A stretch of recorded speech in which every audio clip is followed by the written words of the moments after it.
Okay, everybody. Hi, and welcome to the Miles Family Epic Road Trip 4. So, this all started with this crazy idea that we could get our kids to all 47 of the national parks in the lower 48 states before my oldest son graduates from high school. He is now 15, and we only have, I think, 12 parks left to go. 2 more trips, one to Maine and one to the Pacific Northwest. So here was an overview of the trip we took this summer, and check it out.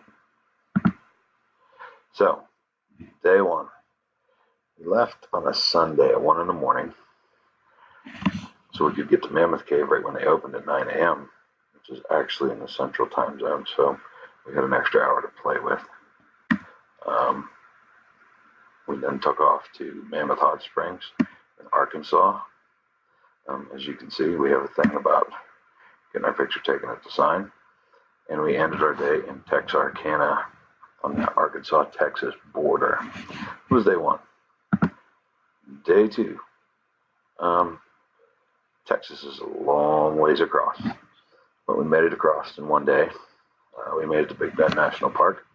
As it turns out, summer is the down season because it's so hot. So we had one of the largest national parks in the United States to ourselves for the entire day. Pretty neat. Obligatory signed photo.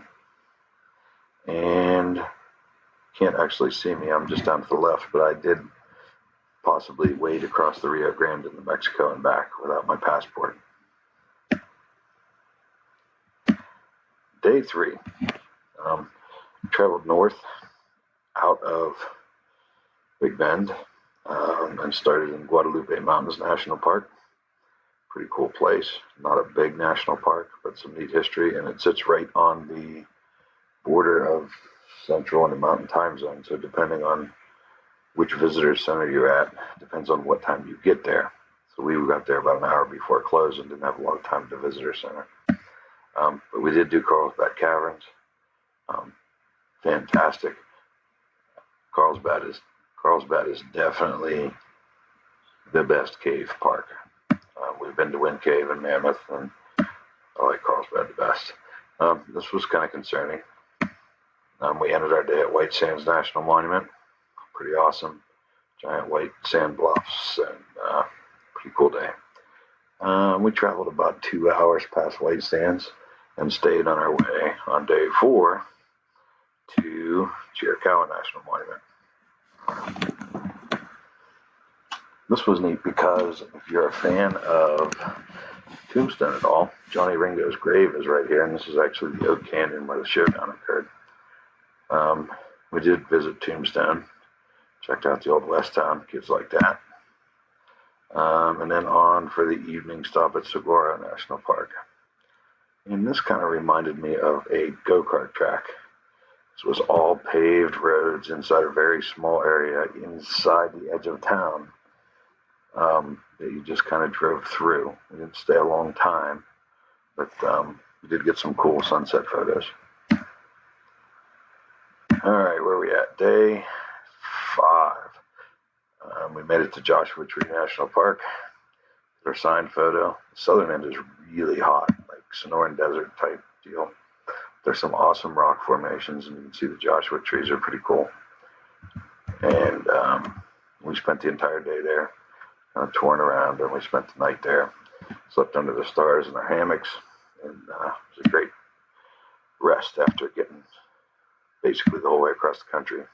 Day 6. Temporarily interrupt this vacation in search of a giant rodent.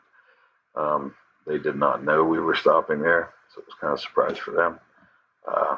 As a side note, California Adventureland is amazing. When you walk into Cars Land, it's like you're standing in the movie. So we spent the day at those 2, and then moved on to Ventura, California, to get ready for day 7. As you can see, some are more enthused than others. Day 7, Channel Islands National Park. We didn't actually take the boat tours to the island because they left at weird times, and it would have taken too much time out of our day. But the visitor center had an awesome saltwater aquarium and a really good ranger to explain it all to us. And then we moved on to Pinnacles National Park, where we actually got to see California condors. There's only about 75 left in the United States.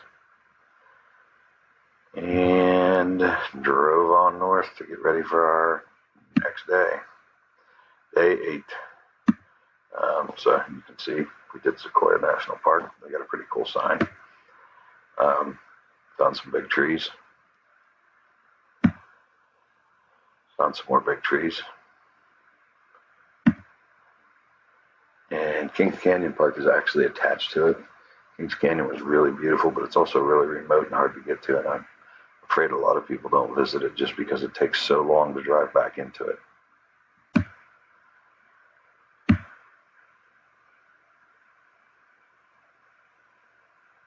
Day 9, the highlight, Yosemite. We actually took our sign photo as we were leaving Yosemite, so this is coming backwards to me photo-wise, but Bridalveil Falls was pretty awesome. And El Capitan, you can't explain how massive it is unless you're there. And Half Dome is obviously awesome, especially at sunset. I think the Yosemite Valley was probably the coolest place on earth at one point in history. And then we let people in it, and now it's a giant traffic jam, which is a shame. Day 10, still in Yosemite. Decided to get away from some of the people and do some of the high country stuff. Did a little swimming at the base of Bridalveil Falls, which can only actually happen a couple days every year. Kids had a blast with that. And we did some swimming at a high country lake there. Can't remember the name of it. Climbed up on top of this dome. That was pretty awesome background looking down into Yosemite Valley. And there's a look at Upper and Lower Yosemite Falls, which are pretty cool. And in the upper left right here, you can see a pretty unique view of Half Dome, how it's actually split right down the side. If you look really careful, there's a tiny line of people streaming to the top of it right here. You actually have to climb with cables, and they have 2x4s strapped to the side of it. It's pretty wild.